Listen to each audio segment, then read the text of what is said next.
প্ৰশাসনে গেলা বুলিয়াই আজি মোৰ নিজৰ গাত মই নিজে মাৰিছোঁ আজি নিজৰ গাত নিজে মাৰিছোঁ কাৰণ মই যিজন মুখ্যমন্ত্ৰীক ভাল পাইছিলোঁ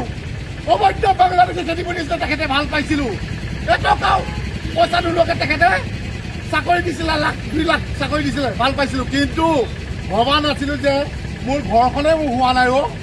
অসম কি ৰক্ষা কৰিম তেতিয়াহ'লে মই তেতিয়াহ'লে বাংলাদেশী খেদিম যদি মই ঘৰখনৰ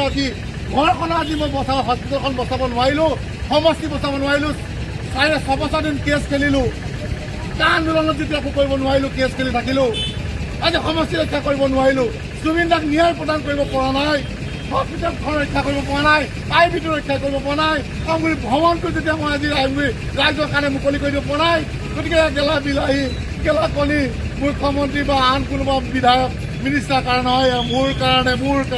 কাৰণে গতিকে মই আমগুৰিবাসী আৰু অসমবাসী ৰাইজক ক্ষমা বিচাৰিছোঁ যে মোৰ আমগুৰি অসম কি ৰক্ষা কৰিম মই নিজৰ আমগুৰি আজি সমষ্টিৰ কাৰণে মই একো ৰক্ষা কৰিব পৰা নাই মই আজি হস্পিটেলখন আজি ৰক্ষা কৰিব পৰা নাই IBটো 7 কোটি টকা কোনে খাই দিলে IBটো ভাঙি চিঙি শেষ কৰি দিলে